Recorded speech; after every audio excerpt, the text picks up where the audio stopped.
At some point, without warning, your salary stops growing. Not because you failed, not because you did something wrong, but because your career simply stabilized. No demotion, no crisis, just a quiet realization that the next raise isn't coming anytime soon.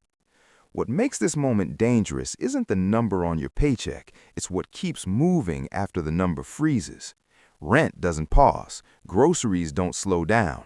Insurance, services, subscriptions, little necessities, all of them keep inching forward, quietly, patiently. Nothing explodes, nothing collapses, life just gets a little tighter every year. From the outside, everything still looks fine.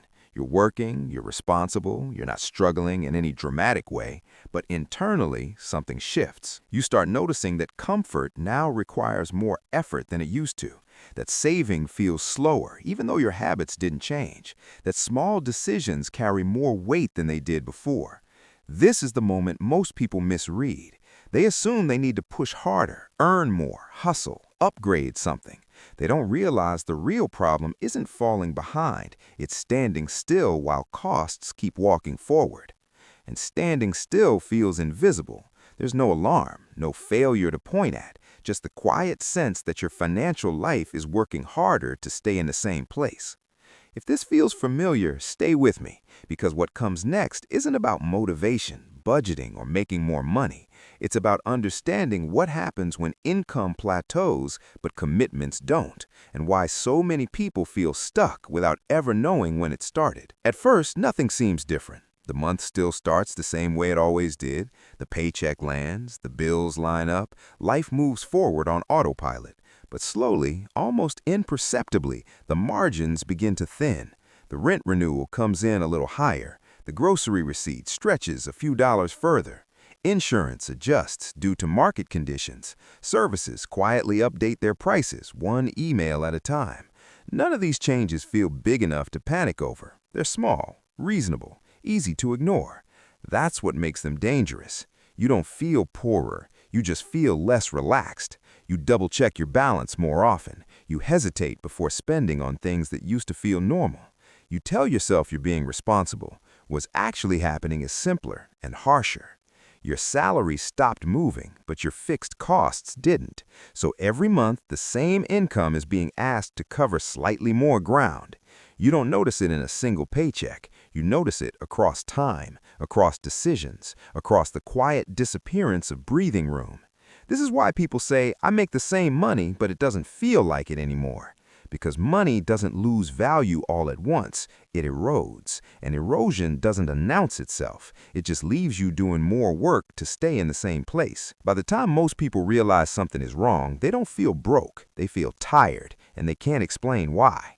This is the part nobody prepares you for. Stability feels safe until it quietly turns into a ceiling. When your income plateaus, your life doesn't freeze with it.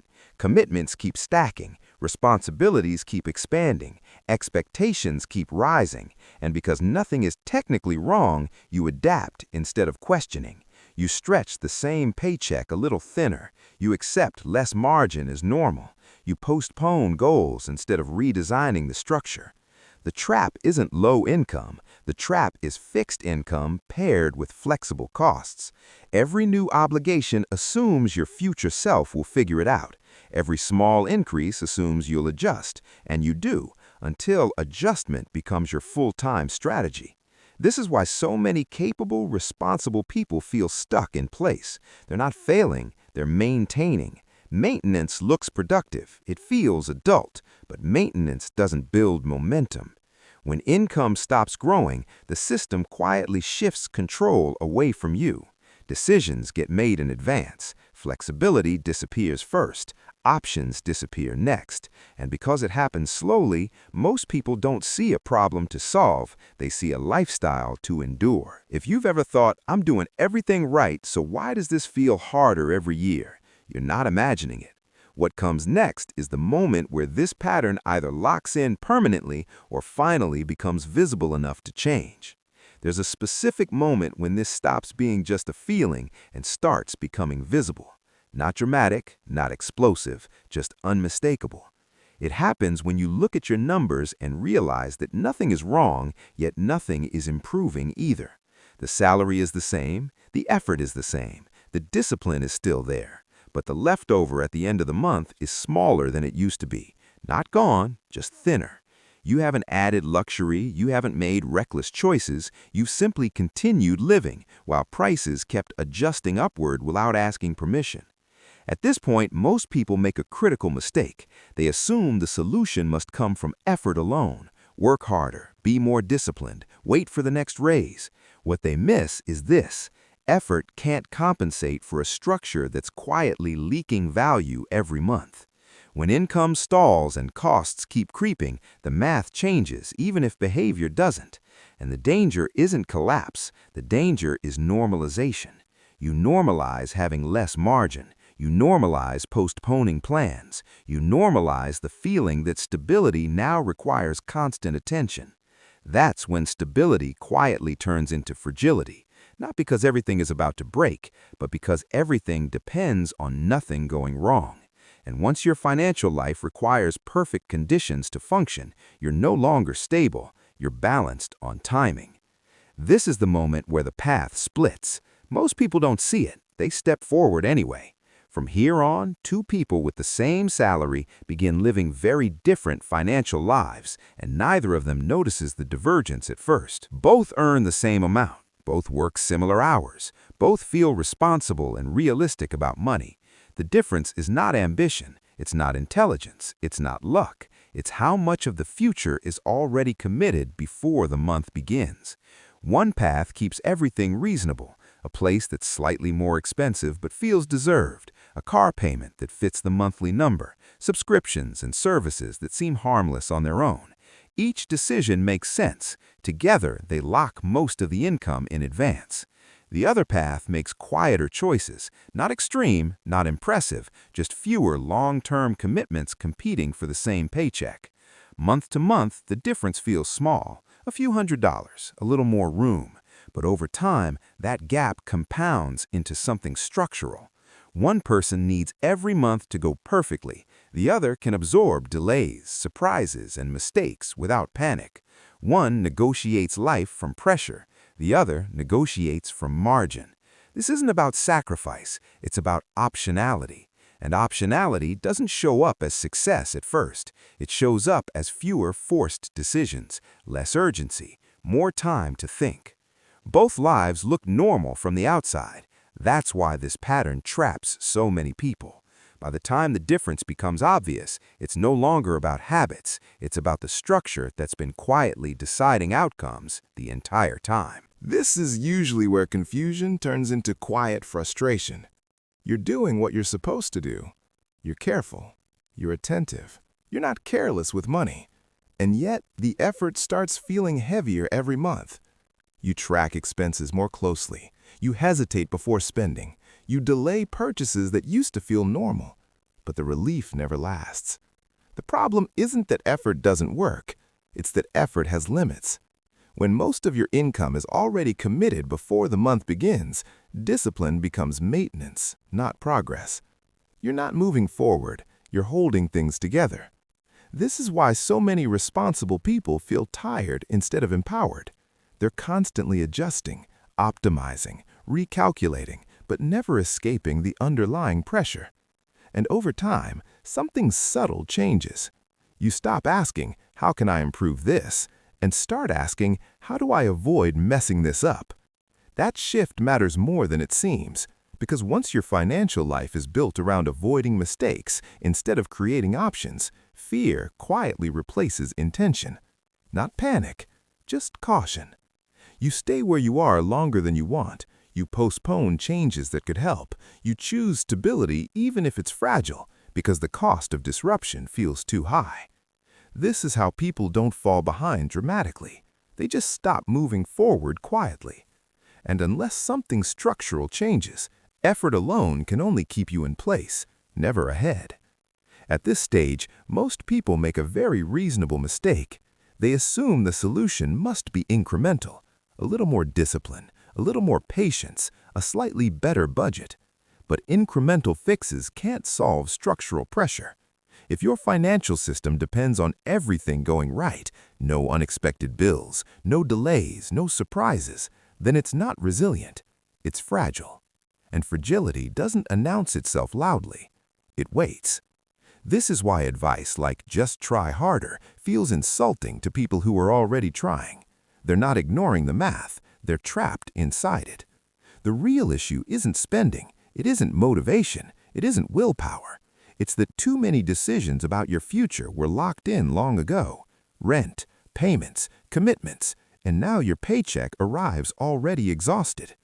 Once you see this, something important shifts. You stop blaming yourself. You stop chasing quick fixes. You start asking better questions. Not "how do I stretch this month?" but "what is permanently consuming my next 5 years?" That question changes the entire game. If this perspective feels uncomfortable, that's not a bad sign. It means you're looking at the real problem instead of the symptoms. And if you want content that helps you see these structures clearly, without hype, guilt, or shortcuts, this channel is built for that. Subscribe, because the next step isn't about working harder, it's about learning where real leverage actually comes from. There's a moment most people never recognize when it happens, not because it's dramatic, but because it feels almost boring. Nothing explodes, nothing breaks, you don't hit rock bottom. You just start noticing that the rules you've been playing by don't actually reward effort the way you were promised. You realize that earning more doesn't automatically mean breathing easier, that being disciplined doesn't guarantee progress, that doing fine still feels strangely unstable. And that's when the shift happens. You stop seeing your finances as a personal flaw to fix and start seeing them as a system you're operating inside. A system where money arrives with instructions already written, where most choices were made months or years ago, where your role became execution, not direction.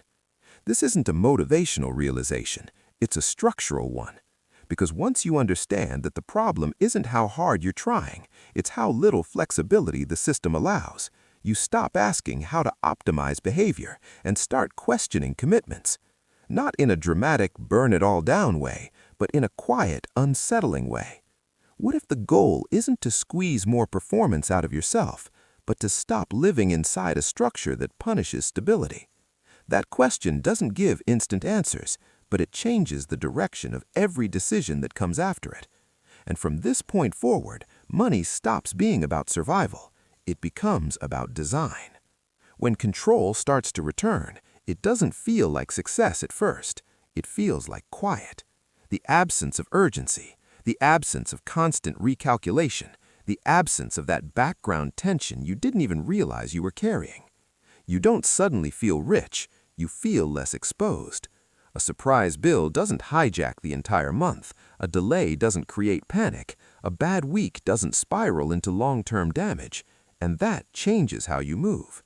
You stop making decisions defensively, you stop choosing whatever feels safest in the moment. You start thinking one step further than next Friday. This is where real momentum comes from, not from income increases, not from extreme discipline, but from space. Space to wait, space to compare options, space to say no. And once that space exists, something important becomes obvious. What you used to call normal was actually constant pressure. What you used to call discipline was mostly survival.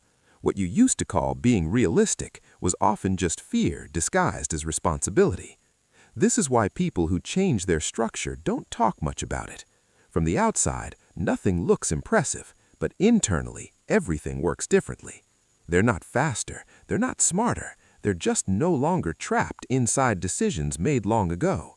And once you experience that, it becomes impossible to go back to pretending that effort alone was ever the problem. Here's the part most people never slow down enough to face. Nothing about your situation happened randomly, and nothing about it will change by accident. You weren't lazy, you weren't reckless, you didn't mess up. You followed the rules you were given. You worked, you adapted, you stayed responsible. But those rules were built for a version of life where costs moved slower, where wages kept pace, and where stability didn't require perfection every single month. That version of the game is gone. What replaced it isn't failure, it's a structure that quietly absorbs effort and calls it normal. That's why so many people feel stuck without feeling broken, functional but fragile, busy but not advancing. The mistake isn't working harder inside that system. The mistake is never questioning it. Because once you see that most of your money is already decided before you touch it, you realize something uncomfortable but freeing. The pressure you feel isn't proof that you're doing something wrong. It's proof that the structure was never designed to give you room. From here, the choice becomes clear, even if it isn't easy. You can keep optimizing inside a system that consumes the future first, or you can start reclaiming decisions that were made quietly, automatically, years ago. This channel exists for that second path. Not shortcuts, not hype, not motivation that fades next week. We break down the invisible rules, the structural traps, and the quiet math that actually decides whether life feels stable or constantly tight. If this video helped you see your situation with clarity instead of guilt, subscribe. Because once you stop blaming yourself and start understanding the structure, you stop surviving by default. And that's when real movement finally becomes possible.